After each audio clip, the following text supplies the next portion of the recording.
그날 죽었어야 했는데 용케 살아 돌아왔네? 남편 상철은 죽은 줄 알았던 아내가 1년 만에 돌아왔는데도 기쁜 기색은커녕 차갑게 내려다보며 비웃었습니다. 그 옆에 젊은 여자가 다가와 붉은 와인을 수님의 얼굴에 그대로 퍼부었습니다. 이제 여기 내 차린 없어. 무덤으로 돌아가. 상철은 지갑을 열어 돈을 바닥에 내던졌습니다. 20년 결혼생활 수고비야. 이거나 줍고 당장 꺼져. 수님은 그렇게 빗속에 버려진 채 무너져 내렸습니다. 그때 의족을 끌며 다가온 한 여자가 손을 내밀었습니다. 그리고 그날 이후 두 여자의 복수가 시작됐습니다. 본처를 죽은 사람으로 만든 남편, 그리고 다시 살아 돌아온 아내. 앞으로 이들의 인생은 어디까지 바뀌게 될까요? 사연을 시작하기 전에 구독과 좋아요를 눌러주시고 어디에서 듣고 계신지 댓글로 남겨주세요. 여러분의 가정에 행운이 가득 깃들기를 바라겠습니다. 새벽 4시 한성식품공장 불이 켜졌습니다. 수님은 오늘도 어김없이 제일 먼저 출근했습니다. 42살 허리는 이미 굽기 시작했지만 손놀림만큼은 여전히 빨랐죠.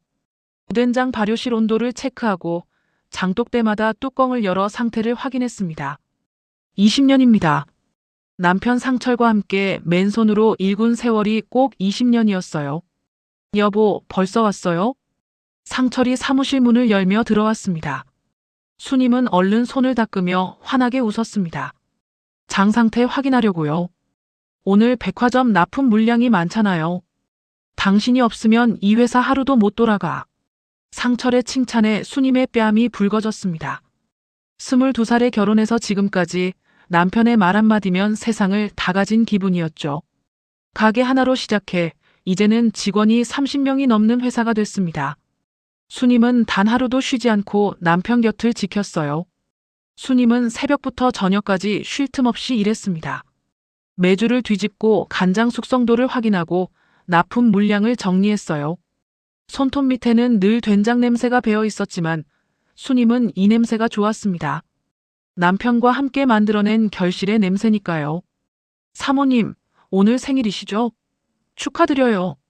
직원 하나가 웃으며 말했습니다. 수님은 그제야 깜짝 놀라 달력을 봤어요. 어머, 진짜네. 까맣게 잊고 있었어. 사모님은 생일도 잊고 일만 하시니까요. 직원들이 웃었습니다. 수님도 따라 웃었어요. 생일이 뭐 그리 중요한가요? 건강하게 일할 수 있고 남편 옆에 있으면 그걸로 충분했습니다. 오전 11시쯤이었을까요? 수님아, 상철이 공장으로 들어왔습니다. 오늘 당신 생일이잖아. 우리 어디 좀 다녀올까? 수님의 눈이 휘둥그레졌습니다. 근데 공장은? 하루쯤은 괜찮아. 직원들한테 맡기면 되지. 당신도 좀 쉬어야지. 20년 결혼 생활에서 단 한 번도 단둘이 여행을 가본 적이 없었습니다. 수님의 가슴이 두근거렸어요. 진짜요? 그럼 나도 옷 좀 갈아입고. 그냥 가. 멀리 안 가니까. 수님은 앞치마를 벗으며 직원들에게 당부했습니다. 저 잠깐 다녀올게요. 3시 배송 물량 꼭 확인하고 발효실 온도 체크 잊지 마세요. 사모님 생일인데 일 생각은 그만하시고 다녀오세요. 직원들이 웃으며 손을 흔들었습니다. 차에 올라타는 수님의 발걸음이 가벼웠습니다. 조수석에 앉아 안전벨트를 매는데 마치 22살 신혼 때로 돌아간 기분이었어요. 여보, 우리 어디 가는 거예요? 가면 알아. 경치 좋은데. 우와, 설레는데. 수님은 차창 밖을 바라보며 환하게 웃었습니다. 남편이 자기 생일을 챙겨준다는 게 이렇게 기쁠 수가 없었어요. 차는 시내를 벗어나 국도로 접어들었습니다. 창밖으로 산과 들판이 펼쳐졌어요. 여보, 날씨 정말 좋다. 하늘 좀 봐요. 그러게. 우리 언제 이렇게 단둘이 나와봤나? 신혼여행 빼고는 처음인 것 같아요. 수님은 신이 나서 중얼거렸습니다. 1시간쯤 달렸을까요? 차는 산길로 접어들었습니다.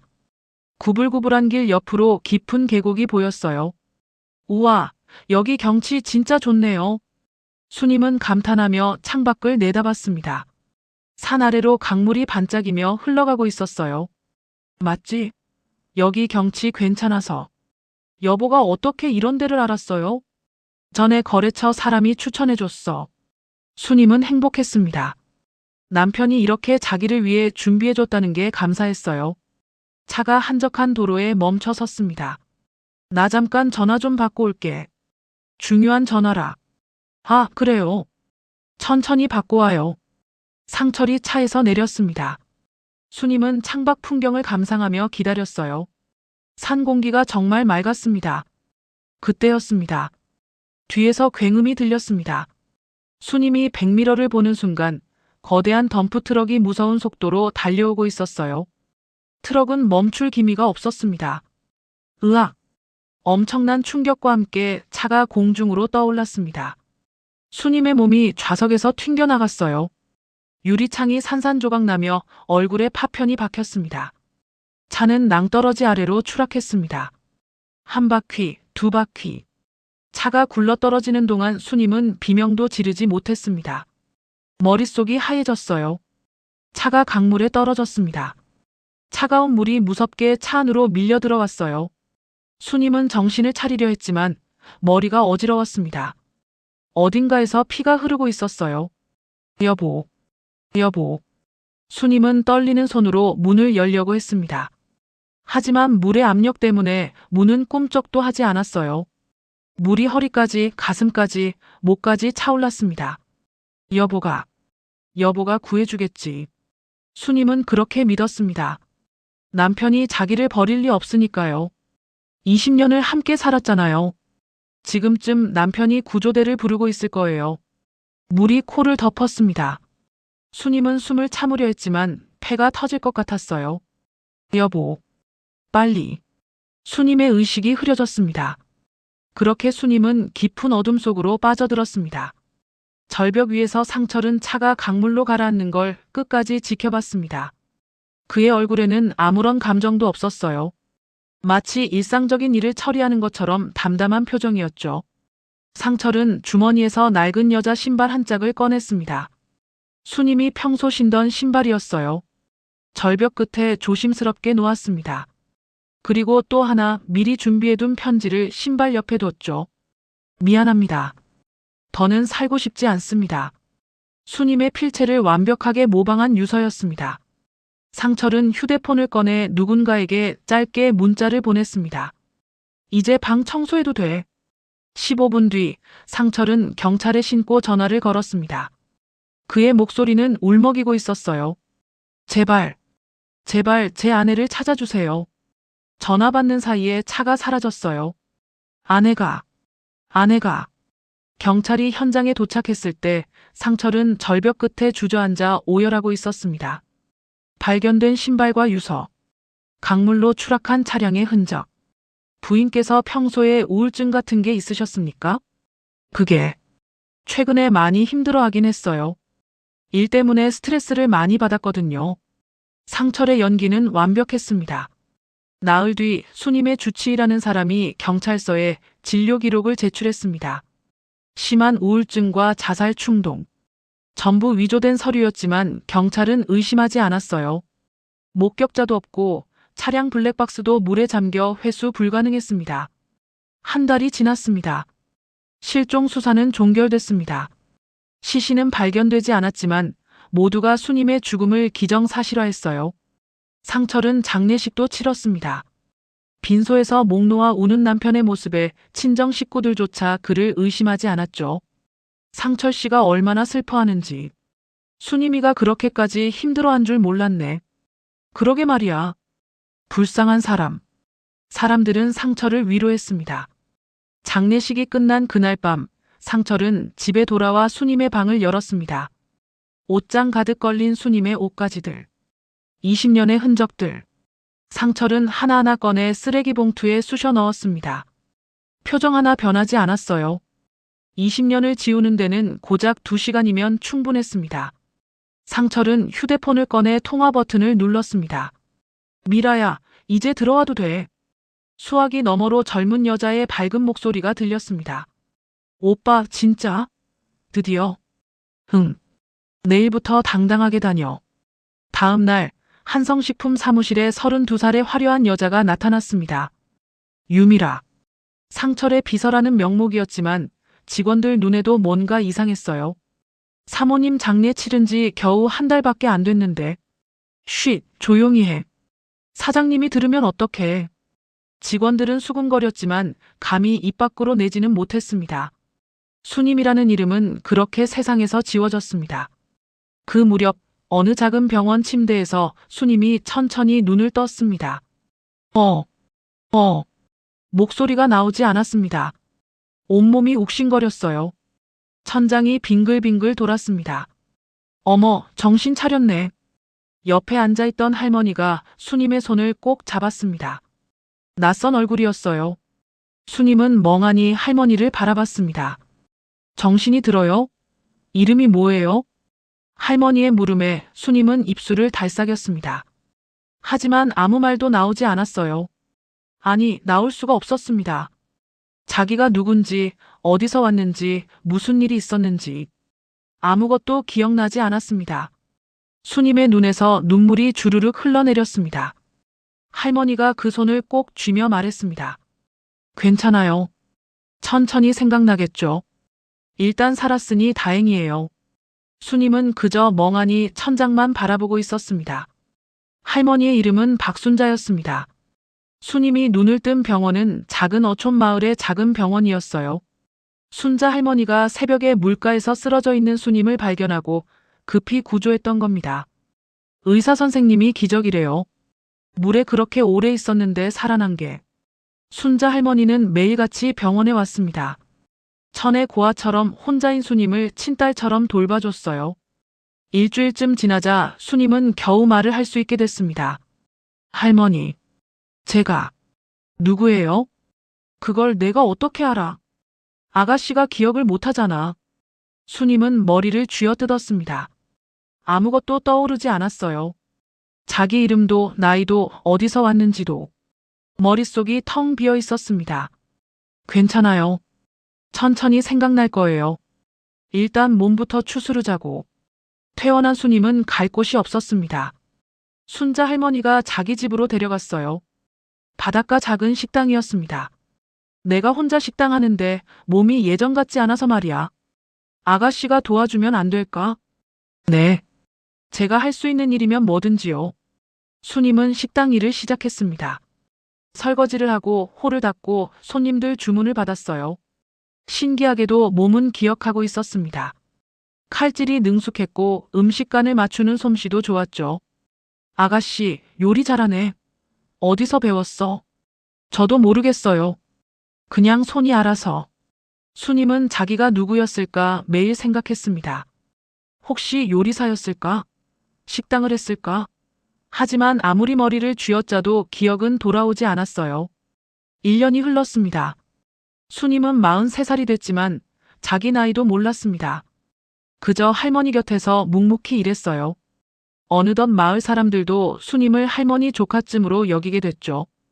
어느 날 저녁이었습니다. 식당 TV에서 뉴스가 나오고 있었어요. 수님은 평소처럼 설거지를 하고 있었습니다. 한성식품 박상철 대표가 돌아가신 부인을 기리는 재단을 설립했습니다. TV 속 남자의 얼굴이 클로즈업 됐습니다. 수님의 손에서 그릇이 떨어져 바닥에 깨졌습니다. 아가씨, 왜 그래? 순자 할머니가 놀라 물었지만 수님은 TV만 멍하니 바라보고 있었어요. 제 아내는 우울증으로 힘들어하다 세상을 떠났습니다. 같은 고통을 겪는 분들을 돕고 싶어 이 재단을 만들었습니다. 상철은 눈물을 닦으며 말했습니다. 카메라가 재단 현판을 비췄어요. 수님 정신건강재단. 수님의 머릿속에서 무언가가 터져나왔습니다. 한성식품, 장독대, 매주 냄새, 그리고 저 남자, 여보. 수님의 입에서 저절로 말이 흘러나왔습니다. TV 속 남자는 자기 남편이었어요. 20년을 함께 산 남편, 박상철. 기억이 물밀듯 쏟아져 들어왔습니다. 결혼식 날, 처음 가게를 연 날, 밤새 매주를 쑤던 날들. 그리고 생일날 함께 차를 타고 나간 것까지.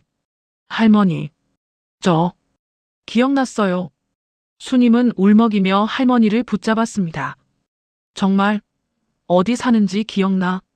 네, 서울이에요. 남편이 저 사람이에요. 수님은 TV를 가리켰습니다. 순자 할머니가 놀란 표정으로 물었어요.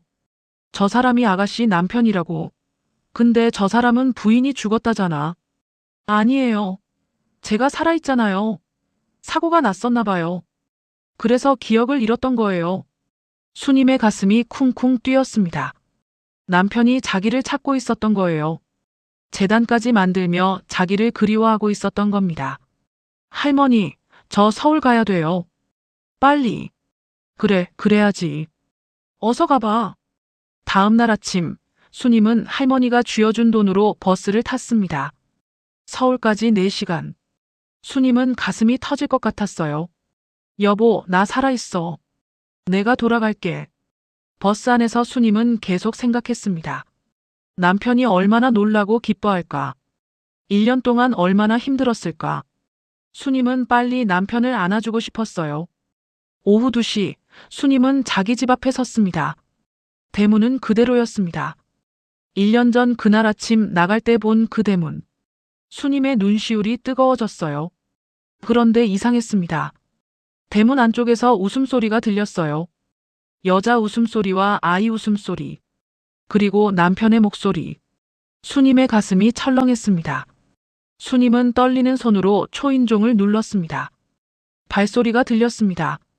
대문이 열렸어요. 누구세요? 문을 연 여자가 수님을 보더니 비명을 질렀습니다.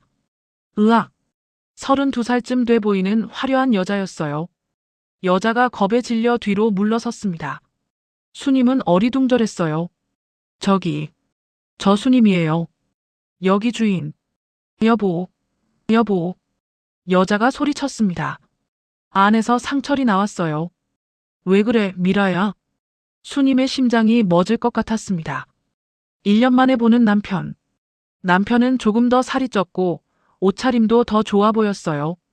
여보. 수님이 떨리는 목소리로 불렀습니다. 상철이 수님을 봤습니다. 그의 얼굴이 굳었어요. 놀라움도 없었습니다.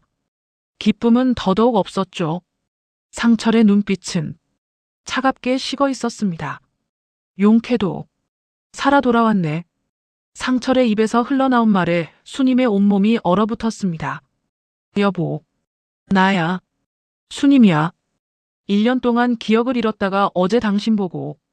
그래서? 상철이 냉정하게 물었습니다. 수님은 귀를 의심했어요.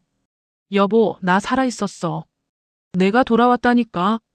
넌 이미 죽은 사람이야. 뭐? 법적으로 죽었어.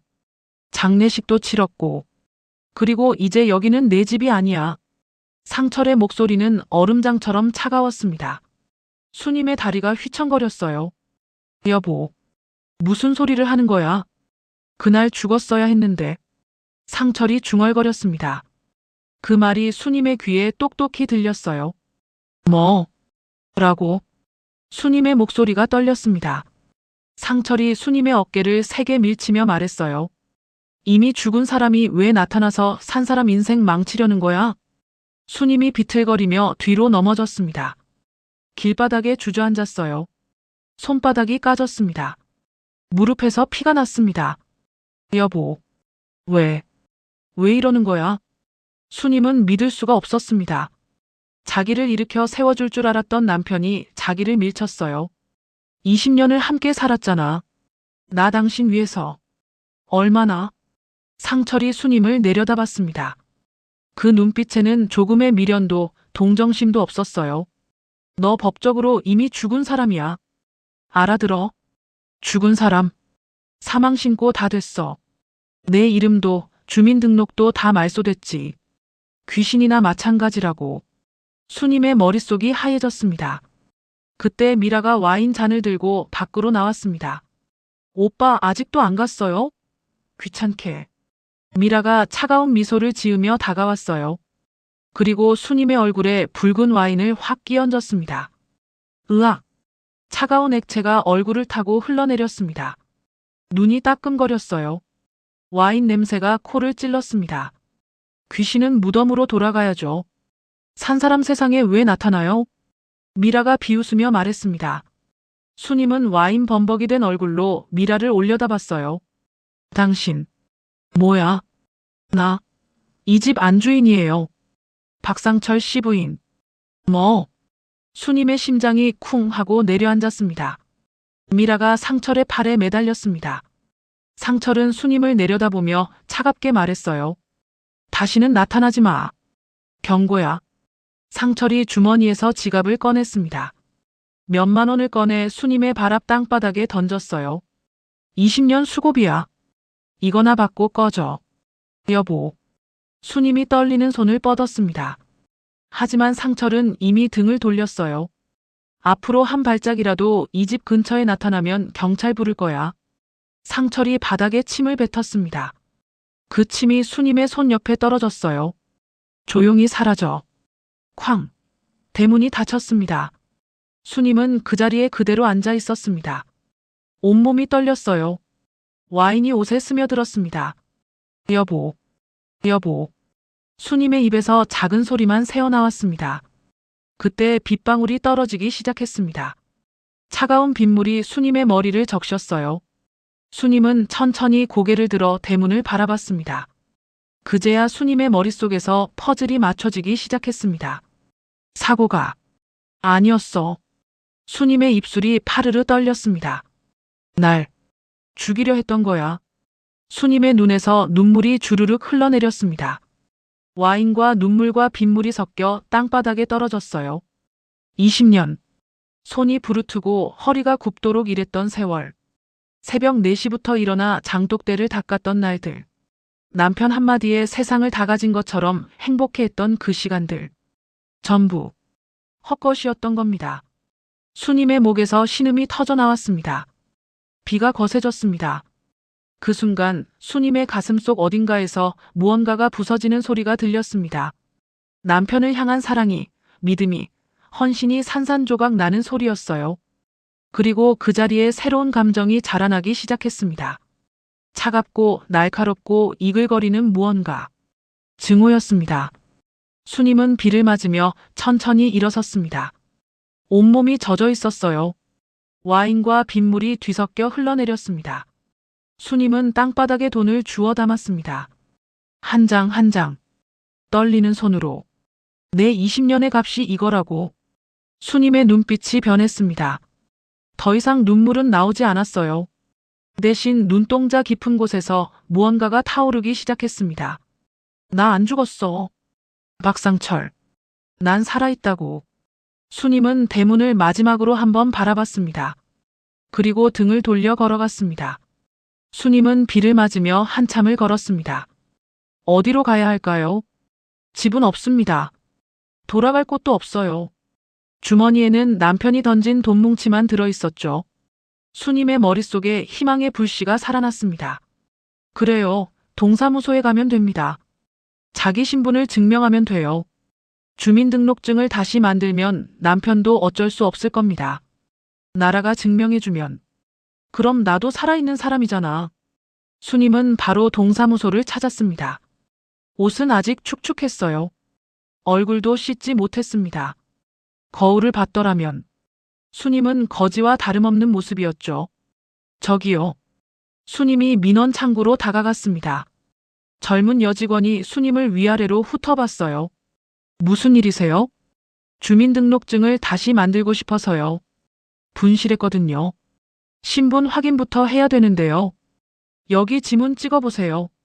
직원이 지문 인식기를 가리켰습니다. 수님은 떨리는 손을 올렸어요. 지문을 찍었습니다. 기계에서 소리가 났습니다. 직원의 얼굴이 굳었어요.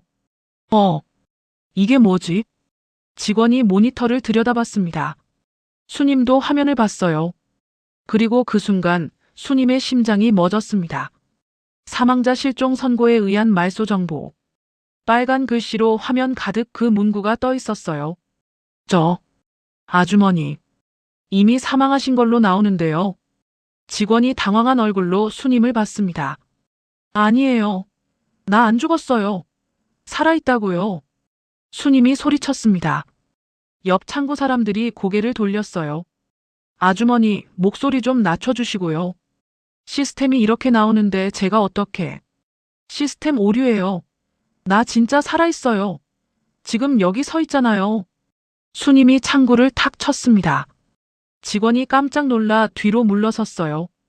아주머니, 이러시면 곤란한데요. 시스템에 사망자로 나오면 저희가 할 수 있는 게 없어요. 그럼 어떻게 해요? 나 진짜 살아있는데. 수님의 목소리가 떨렸습니다. 눈물이 핑 돌았어요. 경찰서 가보세요. 여기서는 도와드릴 게 없어요. 직원의 목소리가 차가워졌습니다. 뒤에서 민원인들이 수군거리기 시작했어요. 저 사람 뭐야? 정신이 좀 이상한가 봐. 죽은 사람 지문이 왜 나와? 무섭게. 수님은 뒤를 돌아봤습니다. 사람들이 자기를 이상한 사람 보듯 쳐다보고 있었어요. 수님의 심장이 무너져 내렸어요. 수님은 비틀거리며 동사무소를 나왔습니다. 경찰서. 마지막 희망이었습니다. 경찰이라면 도와주겠지? 수님은 가까운 경찰서를 찾았습니다. 민원실로 들어갔어요. 무슨 일이세요? 경찰관이 물었습니다. 수님은 숨을 크게 들이쉬었어요. 사망신고가 잘못됐어요. 저 안 죽었거든요. 예. 경찰관이 어리둥절한 표정을 지었습니다. 1년 전에 사고가 났는데요. 남편이 저를 죽은 걸로 신고했어요. 근데 저 살아있잖아요. 이거 취소하고 싶어요. 수님이 다급하게 설명했습니다. 경찰관은 컴퓨터를 두드렸어요.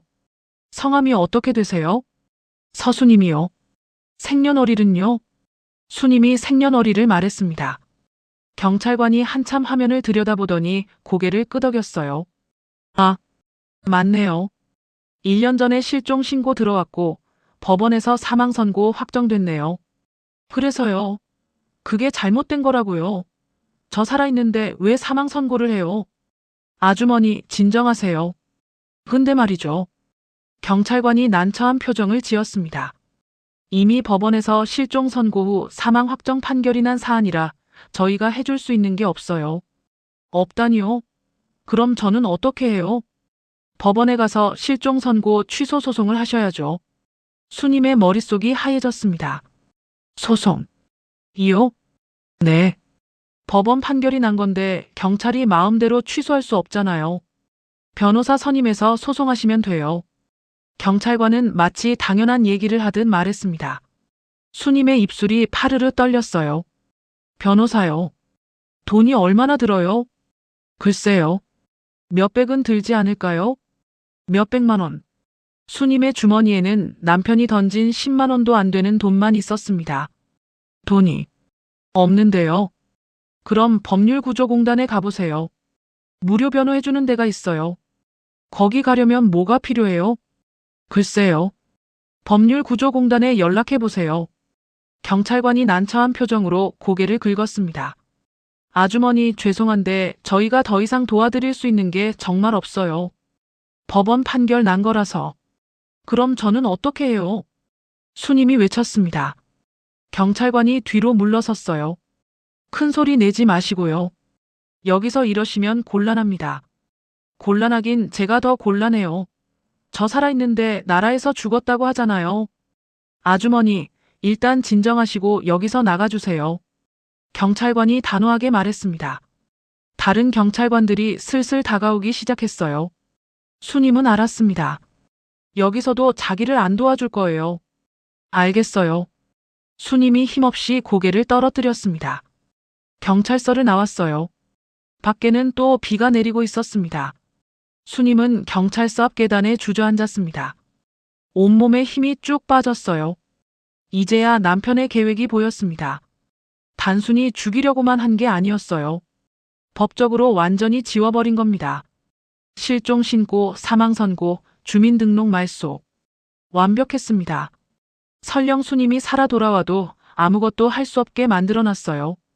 신분증도 없고 돈도 없고 법적으로는 존재하지 않는 사람. 수님의 눈에서 눈물이 흘러내렸습니다. 동사무소 직원의 차가운 눈빛, 민원인들의 수군거림, 경찰관의 무관심한 태도. 세상 어디에도 자기 편은 없었습니다. 수님은 비를 맞으며 무릎을 껴안았습니다. 20년을 일해온 대한민국. 세금 내고 법 지키며 살아온 나라. 그 나라가 자기를 버렸어요. 나 정말 유령이 된 거야. 수님의 입에서 작은 신음이 흘러나왔습니다.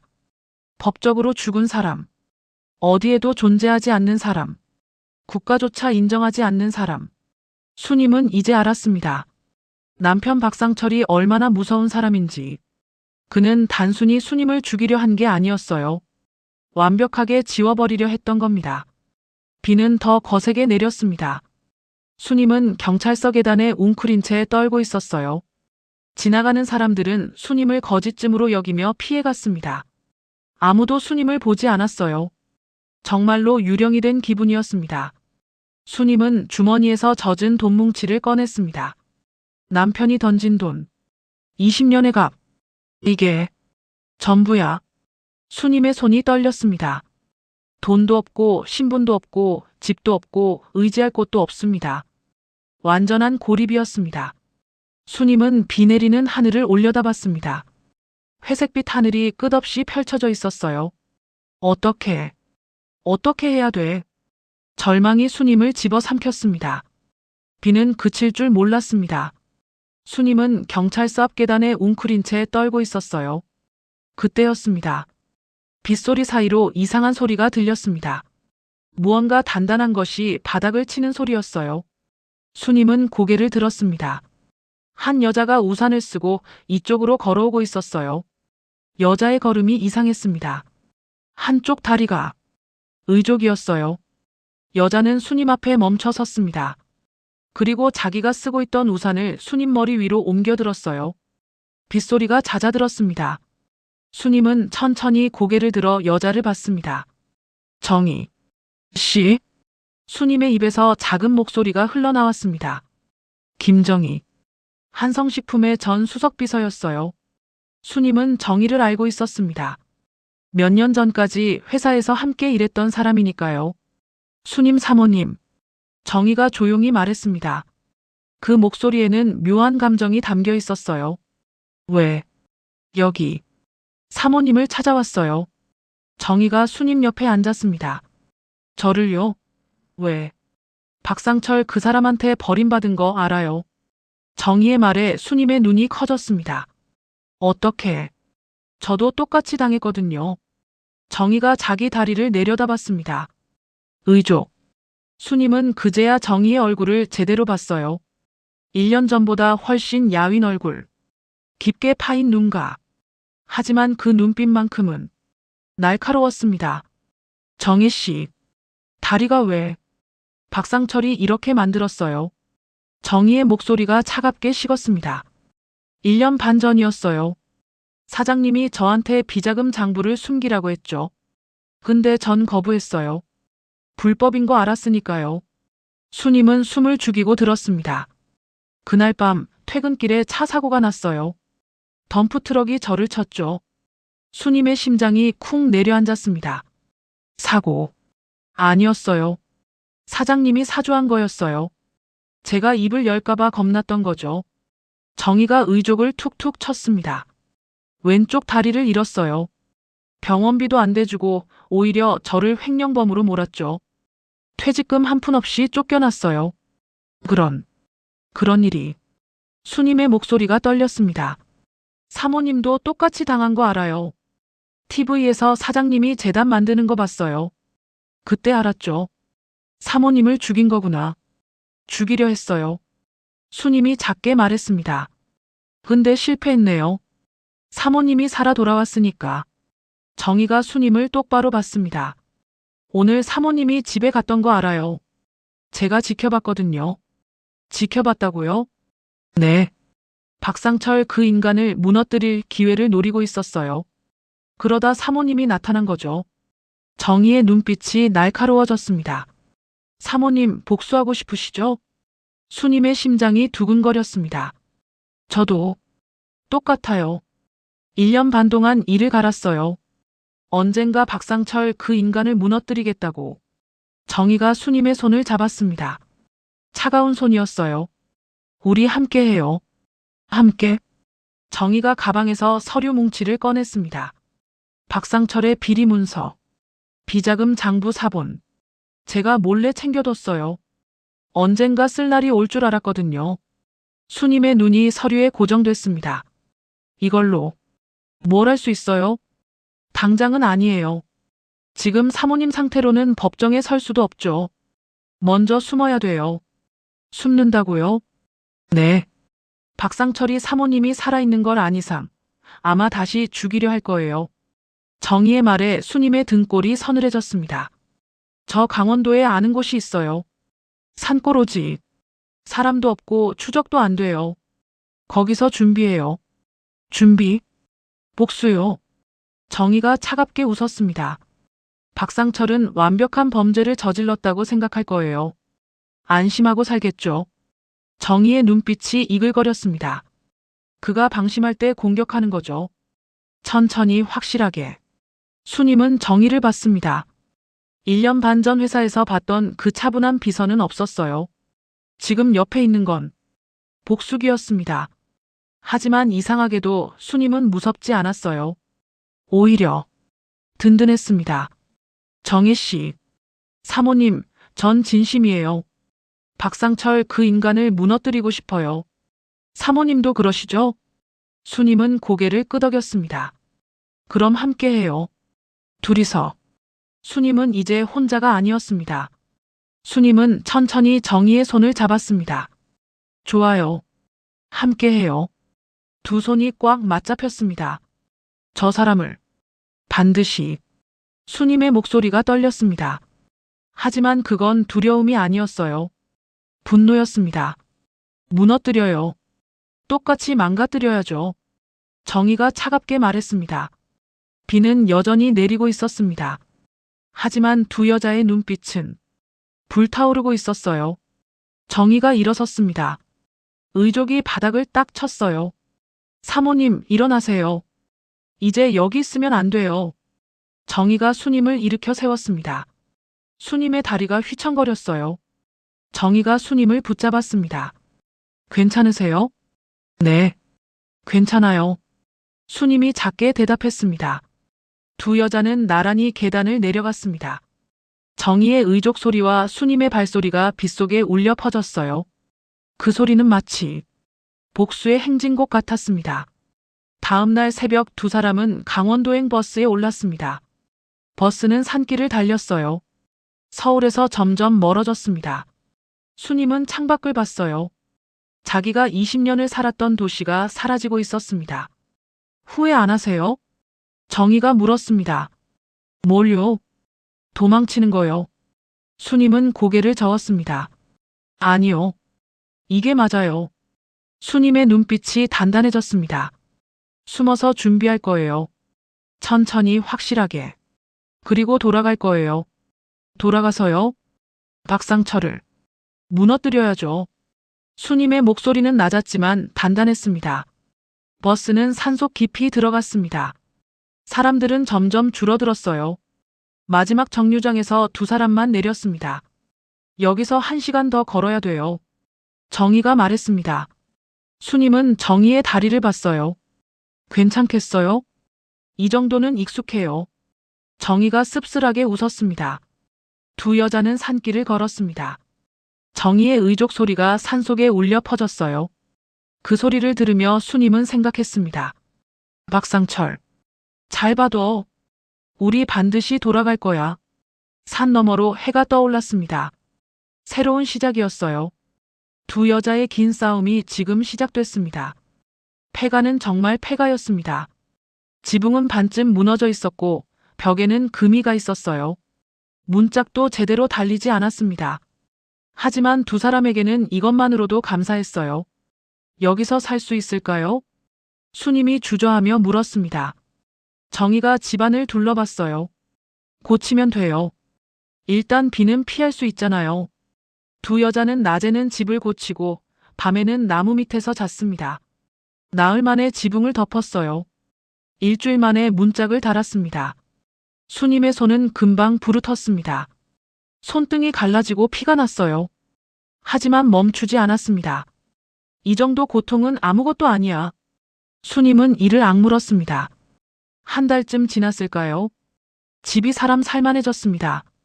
정희가 말했습니다. 수님은 뒷마당을 봤어요. 넓은 터가 있었습니다. 여기서 장을 담가 볼까요? 장이요? 네. 제가 할 수 있는 건 그것밖에 없어요. 수님은 시어머니 생각이 났습니다. 60년 전통의 장 담그기. 시어머니가 수님에게 전수해준 비법이었어요. 간수 맞추는 법, 매주 띄우는 온도, 장독 관리. 전부 몸으로 기억하고 있어요. 수님의 눈빛이 단단해졌습니다. 좋아요, 해봐요. 정희가 고개를 끄덕였습니다. 다음 날부터 수님은 콩을 삶기 시작했습니다. 가마솥에 물을 붓고 장작불을 지폈어요. 콩이 보글보글 끓었습니다. 수님은 그 연기를 맡으며 눈을 감았어요. 시어머니가 옆에서 지켜보시던 모습이 떠올랐습니다. 수님아, 장은 정성이야. 손 마시고. 수님은 시어머니의 목소리를 떠올리며 콩을 저었습니다. 콩을 삶아 메주를 빚었어요. 손이 아팠습니다. 하지만 멈추지 않았어요. 메주를 띄우는 작업은 더 힘들었습니다. 온도와 습도를 정확히 맞춰야 했어요. 조금만 틀려도 곰팡이가 잘못 끼었습니다. 수님은 밤낮 없이 메주방을 지켰습니다. 사모님, 좀 쉬세요. 쓰러지겠어요. 정희가 걱정스레 말했습니다. 하지만 수님은 고개를 저었어요. 괜찮아요. 이 정도는. 수님의 눈 밑에는 다크서클이 짙게 깔렸습니다. 하지만 눈빛만큼은 살아있었어요. 석 달이 지났습니다. 메주가 완성됐어요. 수님은 장독을 구했습니다. 마을에서 버려진 옛날 장독들을 주워왔어요. 이 장독들. 쓸만해요. 수님이 장독을 하나하나 씻었습니다. 손이 트고 갈라졌어요. 하지만 멈추지 않았습니다. 장독대가 만들어졌습니다. 수님은 매일 새벽 4시에 일어났어요. 산속 샘터로 가서 정화수를 길어왔습니다. 이 물로 장을 담가야 해요. 수님은 정화수로 장독을 닦았습니다. 하나하나 정성스럽게. 박상철, 이 장이 익어갈 때 너도 천천히 망가질 거야. 수님은 장독을 닦으며 되뇌었습니다. 마을 사람들이 가끔 수님을 봤습니다. 저 여자 말이 없네. 벙어리인가 봐. 수님은 일부러 말을 하지 않았어요. 정의의 조언이었습니다. 사모님, 신분 없는 사람은 눈에 띄면 안 돼요. 최대한 조용히 살아야 해요. 그래서 수님은 벙어리 행세를 했습니다. 마을 사람들이 뭐라고 해도 고개만 숙였어요. 저 여자 불쌍하긴 하네. 다리 불편한 사람이랑 사는 거 보니 형편이 안 좋은가 봐. 사람들은 수님을 동정했습니다. 하지만 수님은 신경 쓰지 않았어요. 수님은 묵묵히 장독을 돌봤습니다. 1년이 지났습니다. 장이 익어갔어요. 수님은 매일 장독 뚜껑을 열어 확인했습니다. 정희 씨, 이것 좀 봐요. 수님이 장독을 가리켰습니다. 정희가 다가왔어요. 색깔이 완벽해요. 작물이 까맣게 익어 있었습니다. 윤기가 흘렀어요. 정희가 장을 떠서 맛봤습니다. 와, 이거. 정희의 눈이 커졌습니다. 정말 맛있어요. 제가 먹어본 장 중에 최고예요. 수님도 맛을 봤습니다. 달콤하면서도 깊은 맛이 입안 가득 퍼졌어요. 시어머니 장맛이다. 수님의 눈시울이 뜨거워졌습니다. 그해 가을 등산객 2명이 길을 잃고 수님의 집 앞까지 왔습니다. 저기, 혹시 물 좀 얻어 마실 수 있을까요? 수님은 고개를 끄덕였습니다. 집 안으로 안내했어요. 배고프시겠다. 밥이라도 드세요. 정희가 등산객들에게 말했습니다. 수님은 된장찌개를 끓였어요. 자기가 담근 된장으로. 우와! 등산객 한 명이 감탄했습니다. 이 된장찌개. 맛이 장난 아닌데요? 진짜요. 어디서 파는 된장이에요? 정희와 수님이 눈을 마주쳤습니다. 직접 담근 거예요. 정희가 대답했습니다. 이거 혹시 파시나요? 사고 싶은데요. 안 팔아요. 아쉽다. 정말 맛있는데. 등산객들은 아쉬워하며 돌아갔습니다. 그날 밤 정희가 수님에게 말했습니다. 사모님, 장을 팔아요. 팔다니요? 복수하려면 돈이 필요해요. 많이요. 정희의 눈빛이 날카로워졌습니다. 사모님 장 마시면 팔려요. 분명히요. 수님은 잠시 생각했습니다. 좋아요. 팔아요. 수님의 목소리가 단단했습니다. 이 장으로 복수 자금을 모으는 거죠. 두 여자는 손을 맞잡았습니다. 다음 날부터 정희는 마을 장터에 장을 내다 팔았습니다. 산골 된장이에요. 전통 방식으로 만들었어요. 처음에는 아무도 거들떠보지 않았습니다. 하지만 한 할머니가 맛을 보더니 눈이 커졌어요. 이게 옛날 우리 시어머니 장맛이네. 정말요? 그럼 이거 얼마야? 할머니가 장 2병을 샀습니다. 그 다음 주 할머니가 친구들을 데려왔어요. 이 된장 진짜 맛있어. 내가 보증해. 장이 팔리기 시작했습니다. 수님은 더 많은 장독을 만들었어요. 10개, 20개, 30개. 손등이 터져 진물이 났습니다. 하지만 수님은 멈추지 않았습니다. 수님은 매일 밤 장독대 앞에 섰습니다. 수백 개의 장독이 달빛에 빛났어요. 박상철. 잘 봐둬. 수님이 중얼거렸습니다. 이 장이 까맣게 익어갈 때 내 놈 속도 시커멓게 타들어갈 거다. 수님의 눈빛에 불꽃이 타올랐습니다. 2년이 지났습니다. 수님의 장독대는 200개가 넘었어요. 마을 사람들은 수님을 산골 장명인이라 불렀습니다. 저 벙어리 아줌마 장은 기가 막히게 담그더라. 그러게. 어디서 배웠는지. 수님은 여전히 말이 없었습니다. 그저 묵묵히 장을 담그고 팔고 돈을 모았어요. 정희는 그 돈을 차곡차곡 저축했습니다. 사모님, 1년치 수익이에요. 정희가 통장을 보여줬습니다.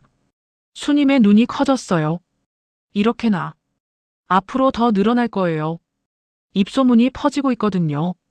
정희가 미소 지었습니다. 복수 자금. 차곡차곡 모으는 거예요. 수님은 고개를 끄덕였습니다. 밤이 깊었습니다. 수님은 장독대 앞에 섰어요. 200개가 넘는 장독들이 달빛 아래 조용히 숨쉬고 있었습니다. 3년이 흘렀습니다. 수님의 손은 더 거칠어졌습니다. 하지만 눈빛만큼은 더욱 날카로워졌죠. 장독대는 300개를 넘어섰습니다. 사모님, 주문이 또 들어왔어요. 정희가 노트북을 들고 왔습니다.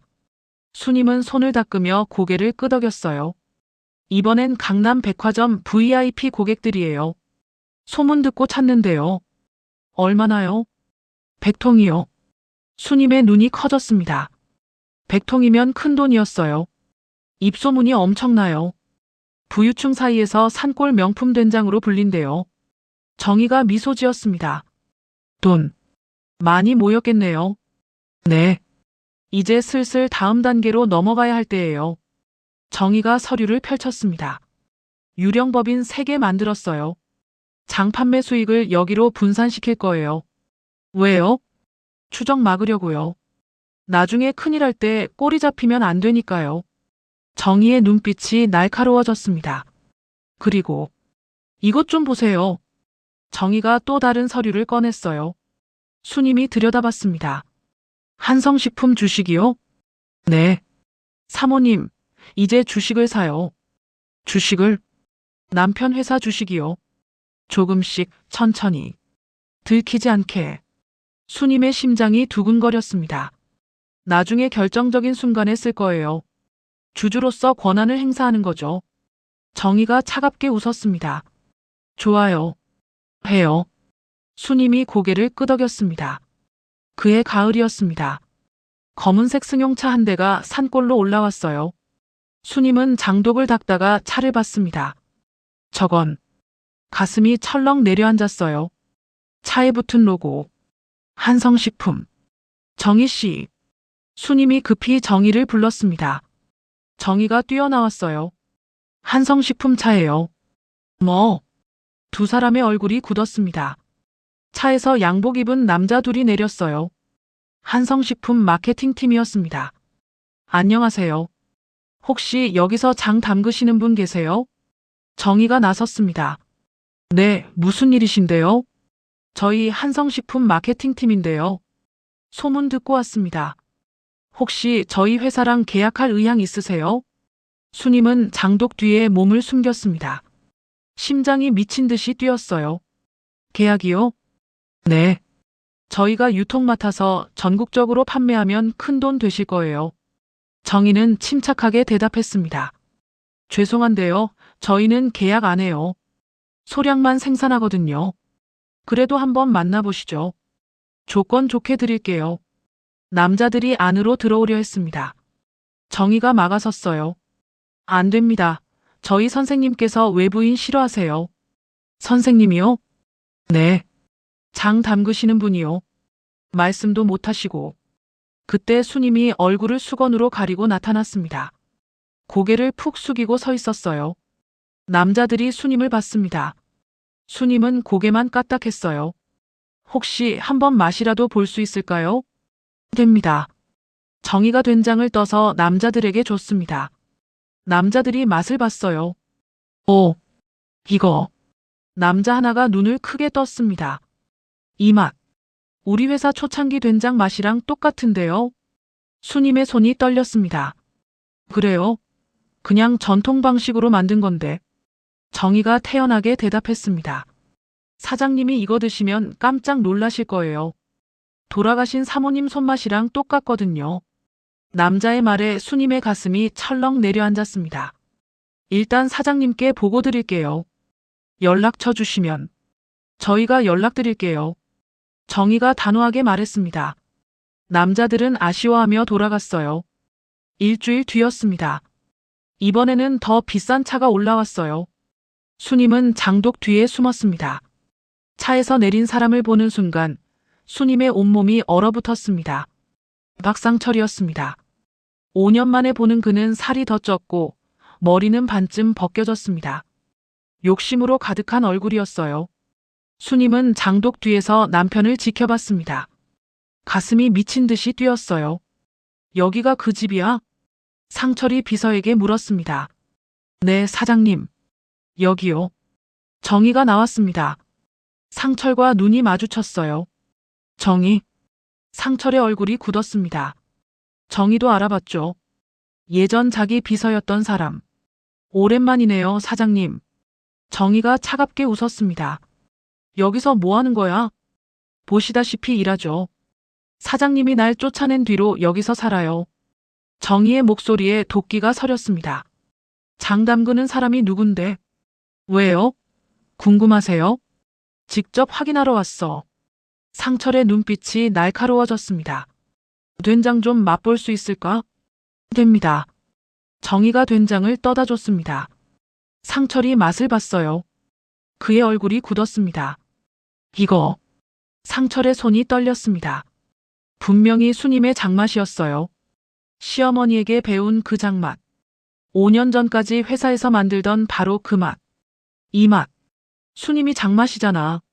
상철이 중얼거렸습니다. 정희가 태연하게 대답했어요. 그래요? 근데 사모님은 돌아가신 거 아니에요? 상철의 눈빛이 의심스럽게 변했습니다. 설마. 상철이 주변을 둘러봤어요. 장독대, 집 마당.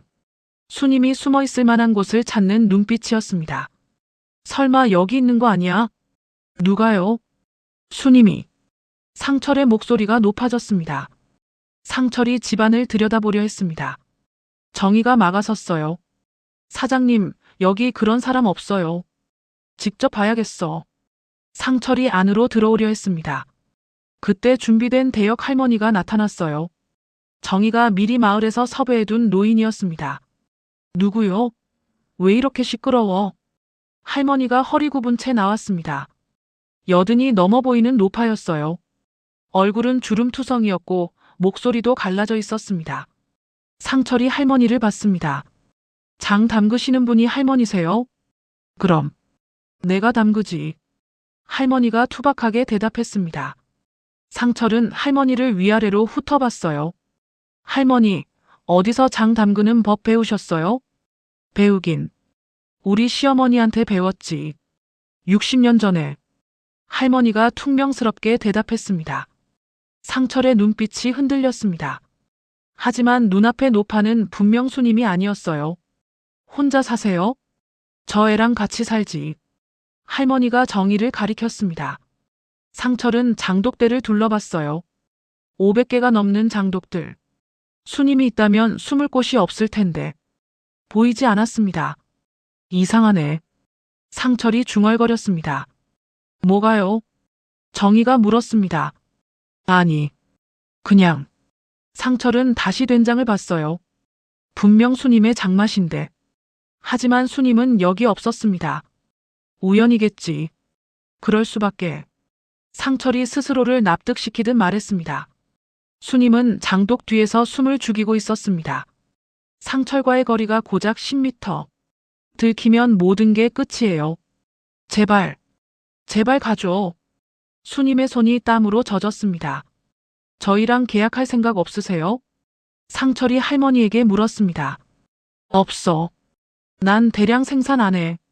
조건 좋게 해드릴 텐데요. 싫다니까. 할머니가 손을 휘저었습니다.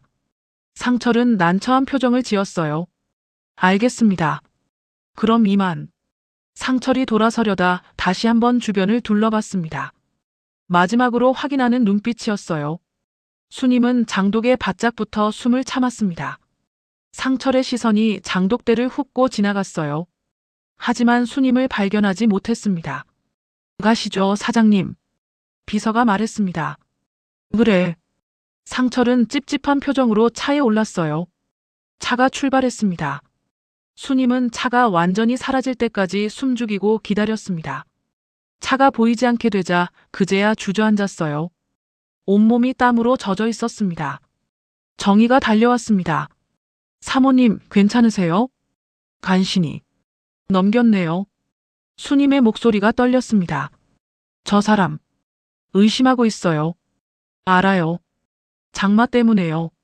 정의의 얼굴이 굳었습니다. 이제 더 조심해야 해요. 다시 올 수도 있어요. 수님은 고개를 끄덕였습니다. 대역 할머니가 다가왔어요. 수고하셨어요, 할머니. 정의가 할머니에게 돈 봉투를 건넸습니다. 약속한 사례금이요. 고맙네. 근데 저 사람 누군데 그렇게 무서워해? 그냥 나쁜 사람이에요. 정의가 짧게 대답했습니다. 할머니가 돌아간 뒤 두 사람은 집 안으로 들어갔습니다. 정희 씨. 수님이 떨리는 목소리로 말했습니다. 장마 때문에 들킬 뻔했어요. 괜찮아요. 오늘 잘 넘겼으니까요. 하지만 정희의 얼굴도 굳어 있었습니다. 사모님, 이제 정말 본격적으로 시작해요. 뭘요? 한성식품 주식 매집이요. 그리고 식품 벤처기업들에 투자할 거예요. 정의가 서류를 펼쳤습니다. 장 판매만으로는 한계가 있어요. 이제 자본을 키워야 해요. 더 크게, 더 빠르게. 수님은 고개를 끄덕였습니다. 좋아요. 해요. 그날 밤 수님은 장독대 앞에 섰습니다. 500개가 넘는 장독들이 달빛에 빛나고 있었어요. 박상철. 오늘 날 찾았지? 수님의 입가에 차가운 미소가 번졌습니다. 하지만 이젠 못 찾을 거야. 수님은 장독 하나를 쓰다듬었습니다. 달빛 아래 수님의 그림자가 길게 늘어져 있었습니다. 복수는 이제 막 무르익기 시작했습니다. 며칠 후 정의가 흥분한 얼굴로 수님을 찾아왔어요. 사모님, 백화점에서 연락 왔어요. 백화점이요? 네. 신세계백화점 VIP 전용관에서 우리 장을 독점 입점시키고 싶대요. 수님의 눈이 커졌습니다. 독점이요? 네. 조건도 좋아요. 브랜드 이름도 만들래요. 청산명가로요. 청산명가. 수님은 그 이름을 되뇌었습니다. 좋아요. 해요. 그날부터 수님의 장은 청산명가라는 이름으로 전국 백화점에 입점했습니다. 가격은 일반 된장의 10배였어요. 하지만 불티나게 팔렸습니다. 청산명가 된장 또 품절됐대요. 역시 명품은 달라. 부유층 사이에서 청산명가는 필수품이 됐어요. 수님은 장독대를 1000개까지 늘렸습니다. 손은 더 거칠어졌고 허리는 더 굽었어요. 하지만 멈추지 않았습니다. 돈을 더 벌어야 해.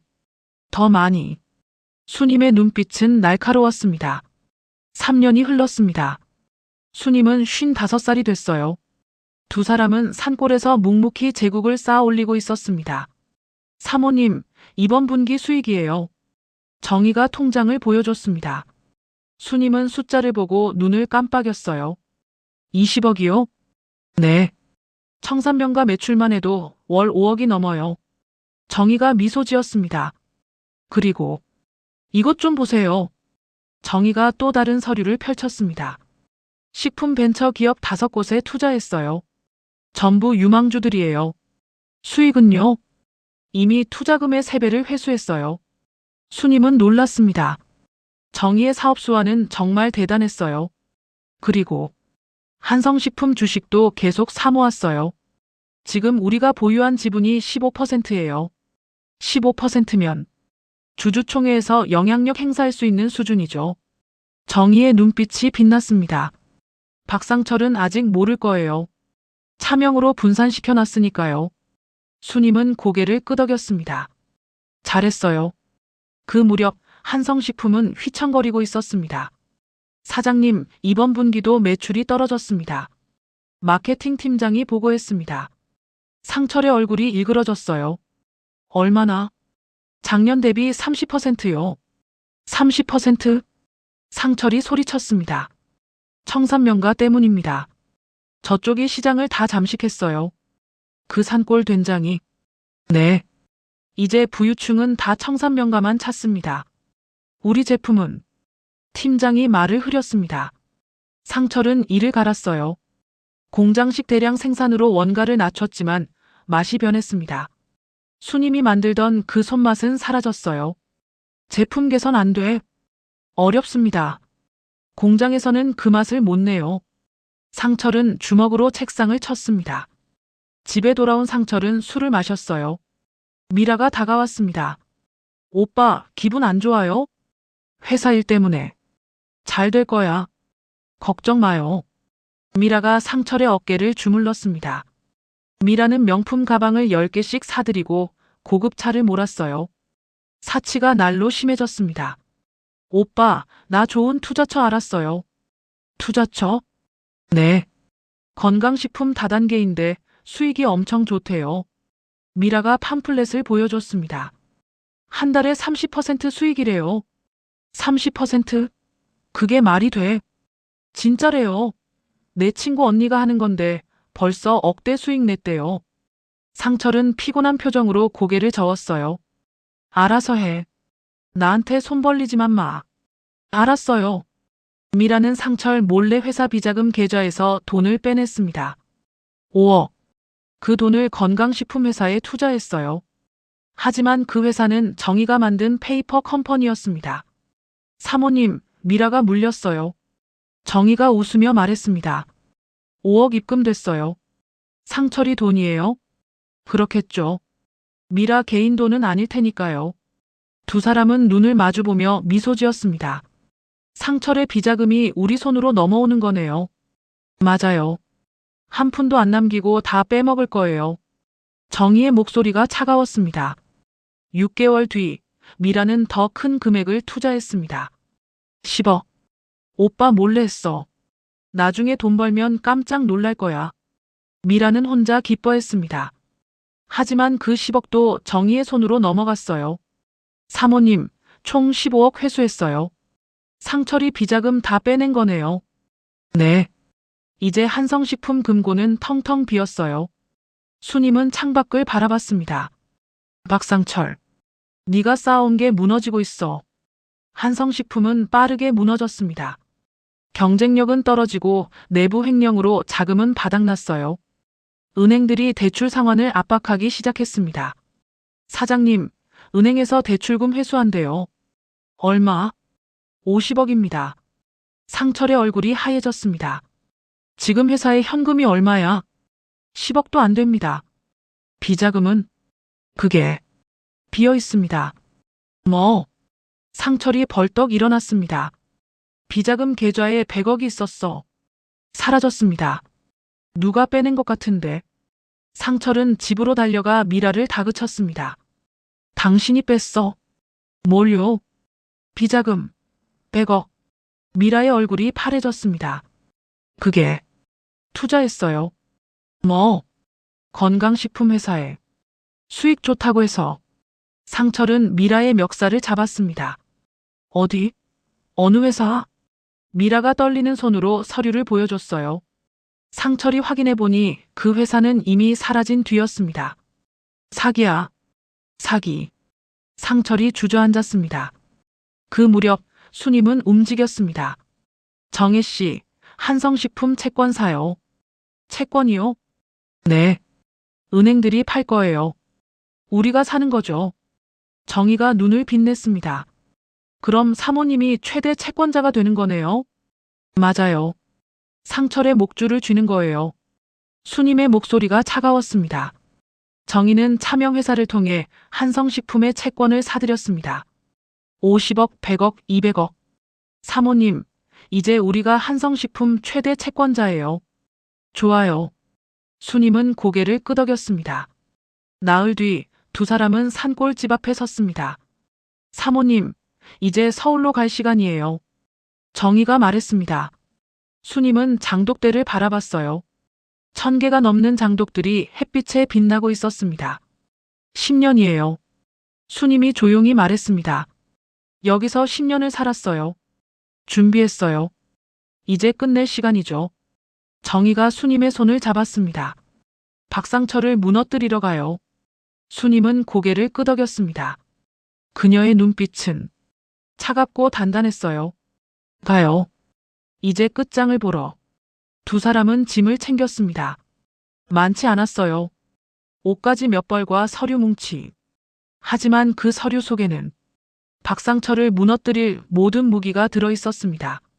사모님, 준비됐어요? 네.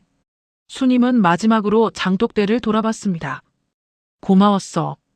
너희가 날 살렸어. 수님은 장독 하나를 쓰다듬었습니다. 그리고 등을 돌렸어요. 두 사람은 산을 내려갔습니다.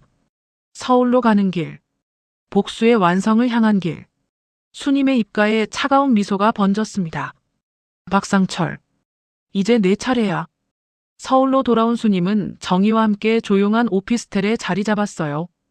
창밖으로 한성식품 본사 건물이 보였습니다. 사모님, 저기 봐요. 정희가 창밖을 가리켰습니다. 수님은 망원경을 들었어요. 한성식품 건물이 확대됐습니다. 15년 만에 보는 회사. 수님의 가슴이 뛰었습니다. 하지만 설렘이 아니었어요. 증오였습니다. 주가 확인했어요? 정희가 물었습니다. 봤어요. 한성식품 주가는 폭락하고 있었습니다. 3년 전까지만 해도 주당 5만 원이었는데 지금은 1만 원까지 떨어졌어요. 은행들이 움직이기 시작했어요. 정희가 노트북을 보여줬습니다. 대출금 상환 압박 들어갔어요. 한성식품은 이제 현금이 없어요. 박상철은 지금 어떨까요? 발버둥 치고 있죠. 사채까지 알아본대요. 수님의 입가에 미소가 번졌습니다. 그 사채업자도. 네. 우리 사람이에요. 정희가 차갑게 웃었습니다. 일주일 뒤 상철은 사채업자를 만났습니다. 급하시다며요? 사채업자가 물었습니다. 상철은 고개를 끄덕였어요. 30억만 빌려주세요. 한 달이면 갚을 수 있어요. 이자가 월 10%인데 괜찮으시겠어요? 괜찮아요. 빨리 좀. 상철의 목소리가 절박했습니다. 사채업자는 계약서를 내밀었어요. 상철은 제대로 읽지도 않고 서명했습니다. 30억이 입금됐습니다. 하지만 그 돈의 실소유주는 수님이었어요. 사모님, 상철이 물렸어요. 정희가 웃으며 말했습니다. 이제 한 달 뒤에 33억 갚아야 하는데 못 갚으면 회사 담보로 잡은 거죠? 맞아요. 공장 부지랑 본사 건물 전부요. 수님은 창밖을 바라봤습니다. 네 발로 걸어 들어왔구나, 박상철. 한 달이 지났습니다. 상철은 돈을 갚지 못했어요. 사채업자가 찾아왔습니다. 사장님, 돈 어떻게 하실 거예요? 조금만 시간을 주세요. 안 됩니다. 계약서에 써 있잖아요. 못 갚으면 담보 넘기기로. 상철의 얼굴이 하얘졌습니다. 제발. 일주일만. 안 돼요. 사채업자는 냉정했습니다. 그날 밤 상철은 집에서 술을 마셨어요. 손이 떨렸습니다. 오빠 괜찮아요? 미라가 물었습니다. 상철은 대답하지 않았어요. 가슴이 답답했습니다. 숨이 막혔어요. 상철이 가슴을 움켜쥐며 쓰러졌습니다. 오빠, 오빠. 미라가 비명을 질렀습니다. 구급차가 왔습니다. 상철은 병원으로 실려갔어요. 극심한 스트레스로 인한 협심증입니다. 입원 치료 필요해요. 의사의 말에 미라가 한숨을 쉬었습니다. 수님은 그 소식을 들었습니다. 병원에 입원했대요. 네. 스트레스성 협심증이래요. 정희가 대답했습니다. 가볼까요? 수님이 조용히 말했습니다. 병원에요? 네. 보고 싶어요. 저 사람이 무너지는 모습. 수님의 목소리가 차갑게 식었습니다. 다음 날 저녁 수님은 병원에 갔습니다. 모자를 깊이 눌러쓰고 마스크를 했어요. 상철의 병실 앞까지 왔습니다. 복도 끝에서 수님은 병실 문을 봤어요. 안에서 불빛이 새어나오고 있었습니다. 발걸음을 옮기려는데 병실 밖에서 미라의 목소리가 들렸어요. 여보세요? 나야. 미라가 복도에서 전화 통화를 하고 있었습니다. 수님은 급히 몸을 숨겼어요. 응, 남편 입원했어. 스트레스 때문에. 미라의 목소리가 낮아졌습니다. 너무 걱정하지 마. 어차피 우리 계획대로면. 수님은 숨을 죽이고 들었습니다. 준영이는 괜찮아. 남편은 아직 몰라. 수님의 눈이 커졌습니다. 그럼 절대 말하면 안 돼. 준영이가 당신 아들인 거 내 남편이 알면 끝이야. 수님의 심장이 쿵 내려앉았습니다. 준영이가 상철이 친아들이 아니라고. 걱정 마. 나 연기 잘하잖아. 20년 넘게 속였는데 뭐. 아마 죽을 때까지 모를 거야. 미라가 낮게 웃었습니다. 너 돈은 챙겨뒀지? 좋아. 나도 조금만 더 버티면 돈 뺏어 나갈 거야. 수님은 벽에 기댔습니다. 머릿속이 복잡했어요. 20년 넘게. 남의 자식을. 미라가 전화를 끊고 병실로 들어갔습니다. 수님은 한참을 그 자리에 서 있었어요. 수님은 조용히 병실 문 앞으로 갔습니다. 문틈으로 안을 들여다봤어요. 침대에 누운 상철이 보였습니다. 15년 만에 보는 모습.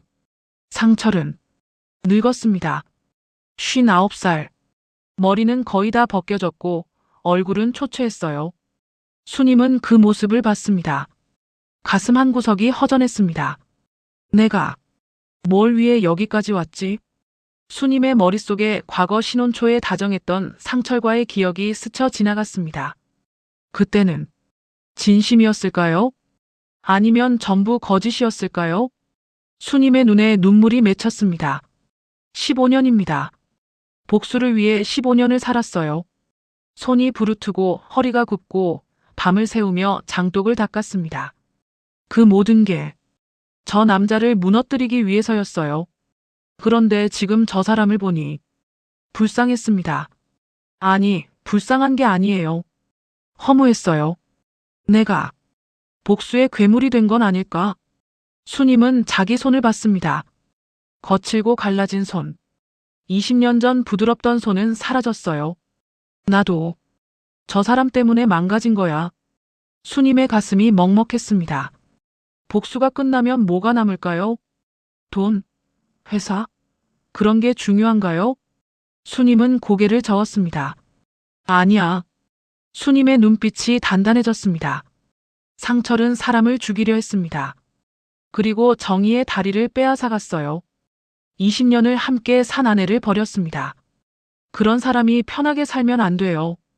나 때문이 아니야. 저 사람이 받아야 할 대가야. 수님은 눈물을 닦았습니다. 병실 안에서 미라의 목소리가 들렸어요. 오빠, 물 좀 드세요. 상철이 작게 신음했습니다. 고마워. 괜찮아요. 제가 평생 오빠 옆에 있을게요. 미라의 목소리는 달콤했습니다. 하지만 수님은 알고 있었어요.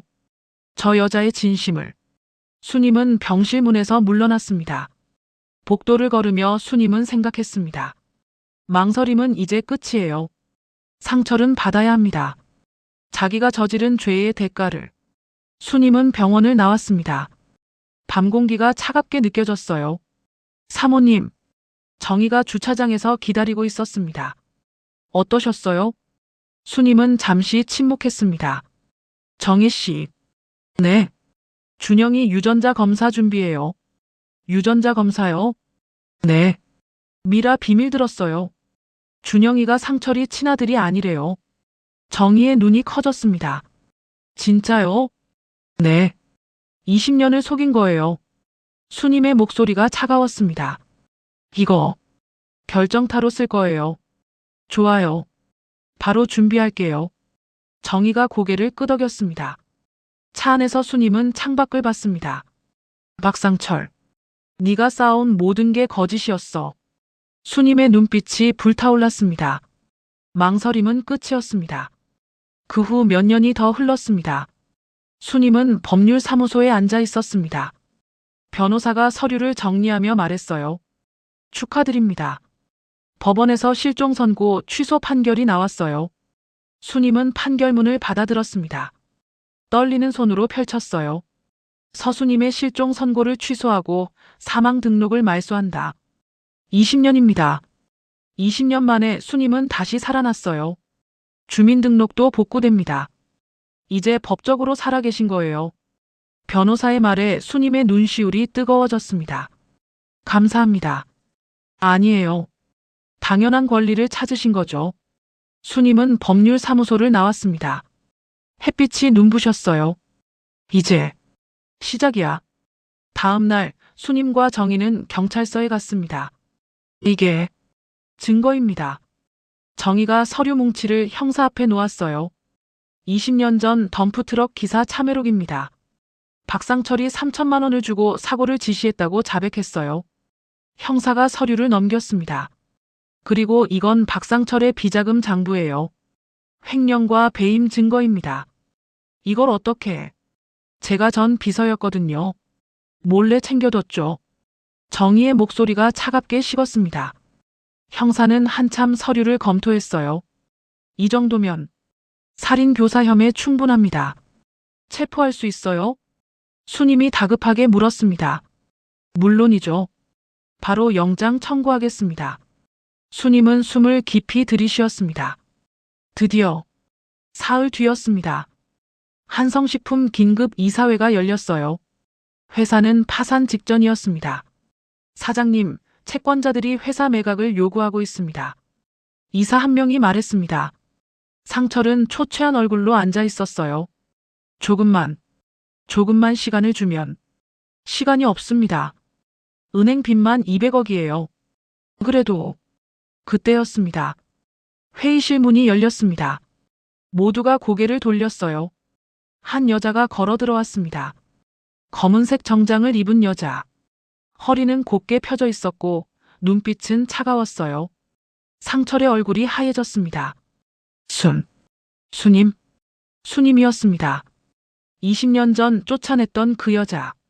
그 여자가 당당하게 서 있었어요. 오랜만이네요, 여러분.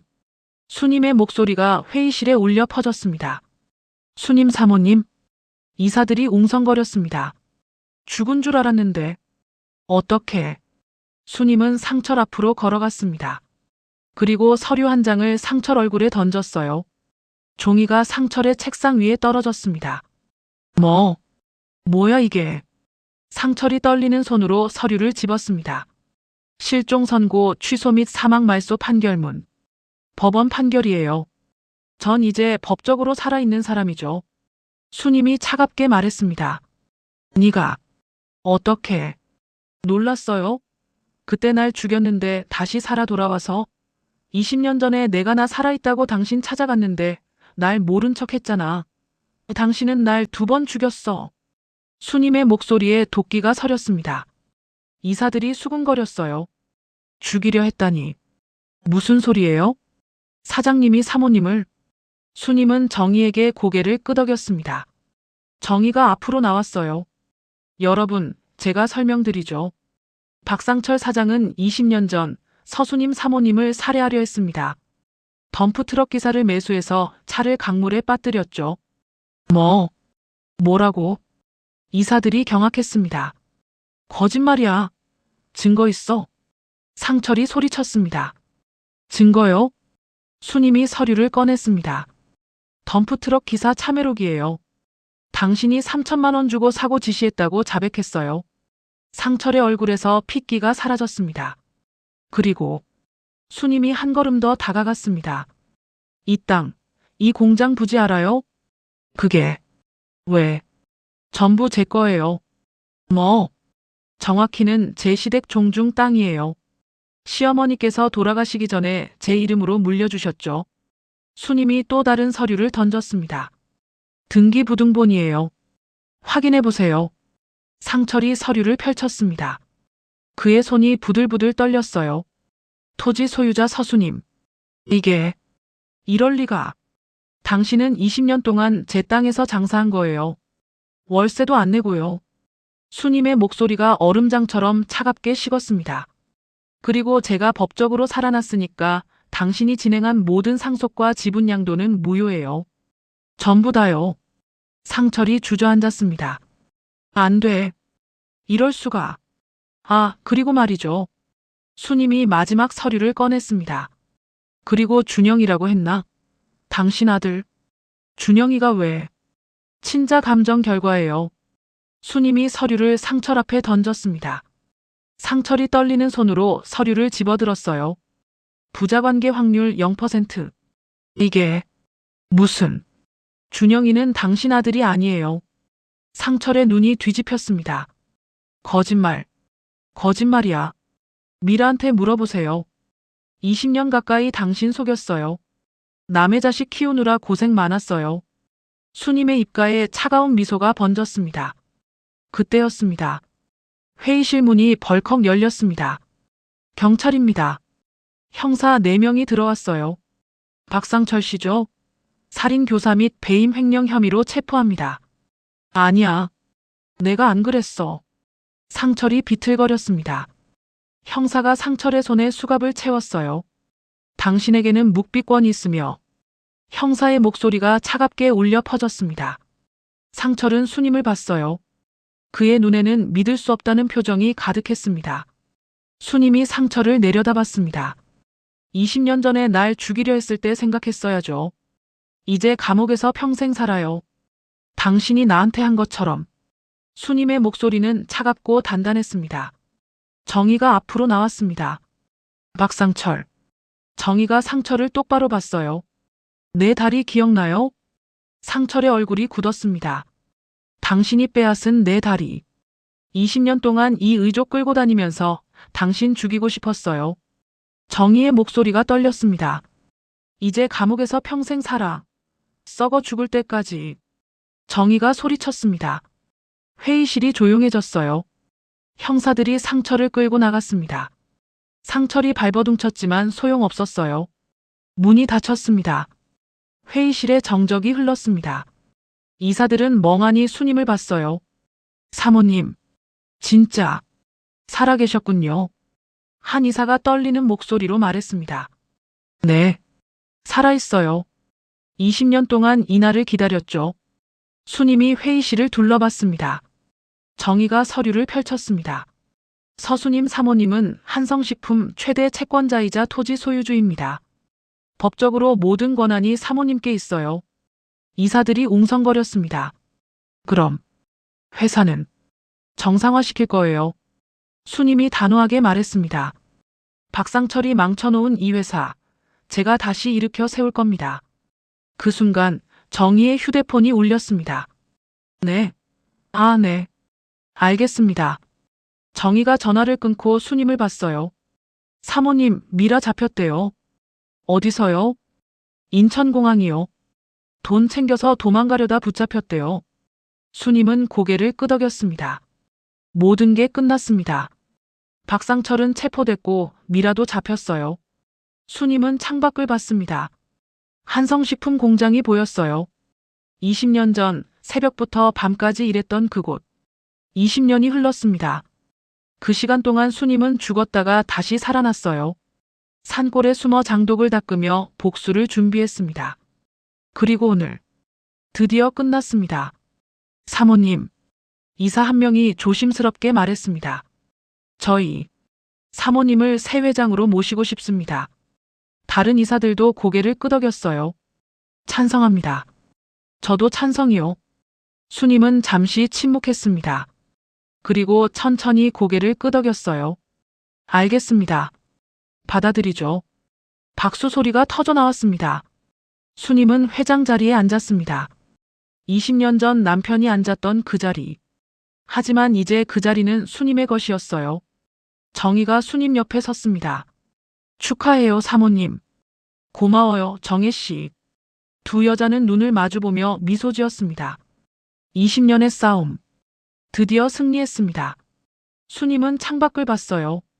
해가 지고 있었습니다. 붉은 노을이 하늘을 물들이고 있었어요. 수님의 눈에서 눈물 한 방울이 흘러내렸습니다.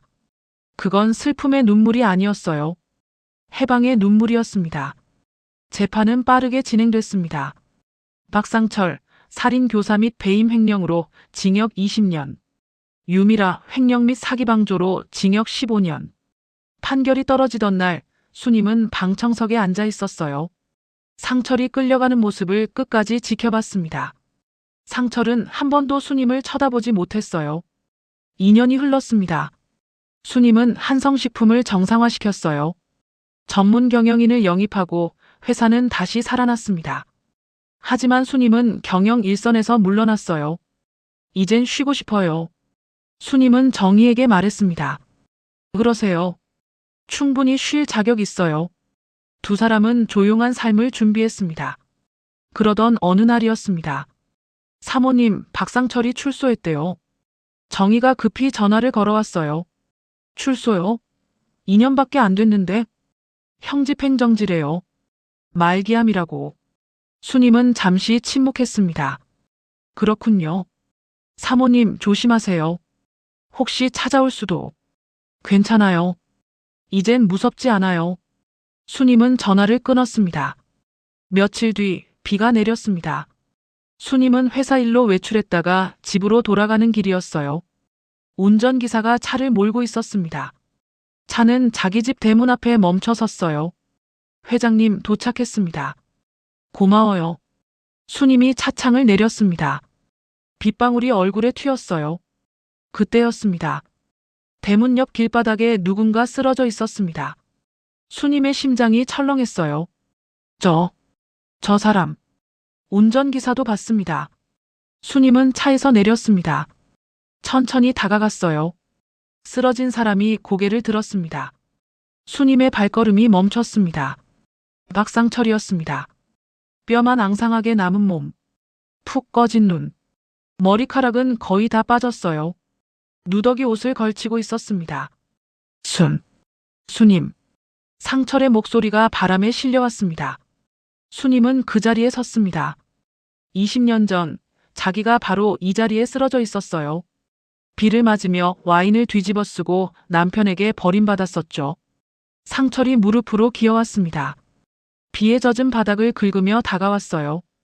내가 잘못했어. 상철의 목소리가 떨렸습니다. 살려줘. 제발. 밥 한 끼만. 따뜻한 밥 한 끼만 줘. 상철은 수님의 발 앞에서 무릎 꿇고 엎드렸습니다. 이마가 젖은 땅바닥에 닿았어요. 제발. 죽기 전에. 한 번만. 상철이 오열했습니다. 수님은 내려다봤습니다. 20년을 함께 산 사람. 22살에 결혼해서 42까지 새벽부터 밤까지 함께 일했던 사람. 가슴 한구석이 시렸습니다. 하지만 수님은 알고 있었어요. 이 사람은 자기를 죽이려 했습니다. 강물에 빠뜨렸어요. 법적으로 지워버렸습니다. 쫓아냈죠. 수님아. 상철이 수님의 바지를 붙잡았습니다. 수님은 한 걸음 뒤로 물러섰어요. 놓으세요. 수님의 목소리가 차갑게 식었습니다. 상철의 손이 떨렸습니다. 우리 20년을 함께 살았잖아. 그때 생각해서. 제발. 20년요? 수님이 낮게 웃었습니다. 그 20년 생각하면 더 도와줄 수가 없네요. 20년 전 기억나세요? 이대문 앞에서 날 밀쳐서 넘어뜨렸죠. 수님의 목소리가 떨렸습니다. 와인 뒤집어 쓰고 땅바닥에 쓰러진 나한테 뭐라고 했죠? 상철의 얼굴이 하얘졌습니다.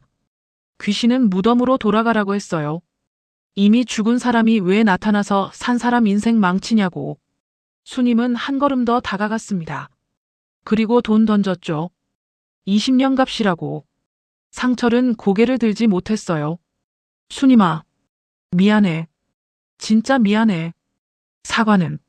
수님이 무릎을 굽혀 상철과 눈높이를 맞췄습니다. 20년 전에 했어야죠. 수님은 천천히 일어섰습니다. 그리고 차로 돌아가려 했어요. 안 돼. 수님아, 제발.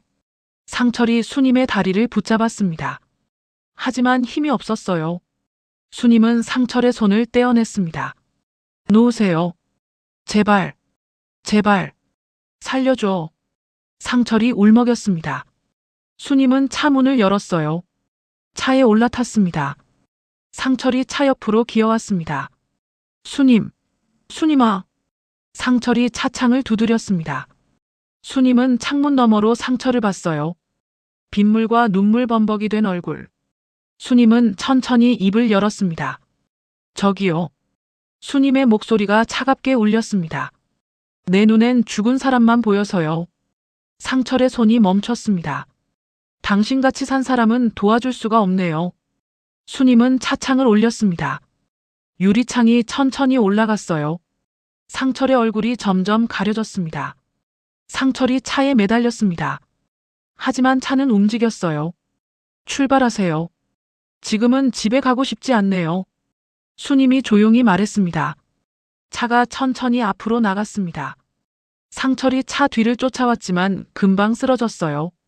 수님은 뒤를 돌아보지 않았습니다. 차는 빗속을 달렸어요. 수님은 창밖을 봤습니다. 빗방울이 유리창을 타고 흘러내렸어요. 눈물처럼. 하지만 수님의 눈에서는 눈물이 나오지 않았습니다. 끝났어. 수님은 눈을 감았습니다. 20년의 싸움. 드디어 끝났습니다. 며칠 뒤 수님은 정희와 함께 강원도로 향했습니다. 두 사람은 산골 집에 도착했습니다. 장독대는 그대로 있었어요. 1000개가 넘는 장독들이 햇빛에 빛나고 있었습니다. 와, 그대로네요. 정희가 감탄했습니다. 관리인 고용해뒀거든요. 수님이 미소 지었습니다. 두 사람은 장독대 앞에 나란히 앉았어요. 정희가 차를 따랐습니다. 사모님, 차 드세요. 고마워요. 수님은 따뜻한 차를 마셨습니다. 목구멍으로 따뜻함이 퍼졌어요. 해가 지고 있었습니다. 붉은 노을이 하늘을 물들였어요. 장독들이 노을빛에 반짝였습니다. 정희 씨. 네. 장마 참 좋다. 수님이 장독 하나를 쓰다듬었습니다. 이제야. 속이 다 시원하네요. 정희가 수님의 손을 잡았습니다. 이제야 숨이 쉬어지네요. 수님이 작게 웃었습니다. 두 여자는 나란히 앉아 노을을 봤어요. 20년. 긴 싸움이었습니다. 하지만 이제 평화가 찾아왔습니다. 수천 개의 장독이 노을에 빛나고 있었습니다. 그 빛 속에서 두 여자는 조용히 차를 마셨어요. 오랜만에 느끼는 평온함이었습니다. 진짜 삶이 이제 시작되는 것 같았어요. 오늘 이야기 어떠셨나요? 이 사연이 마음에 드셨다면 무료로 할 수 있는 구독과 좋아요로 마음을 나눠주세요. 그리고 사연 주인공에게 건네고 싶은 위로나 응원의 말이 있으시다면 댓글로 남겨주세요. 당신의 한마디가 누군가에겐 오늘 하루를 버틸 큰 힘이 됩니다. 늘 건강하시고 내일도 밝고 따뜻한 하루가 되시길 바랍니다.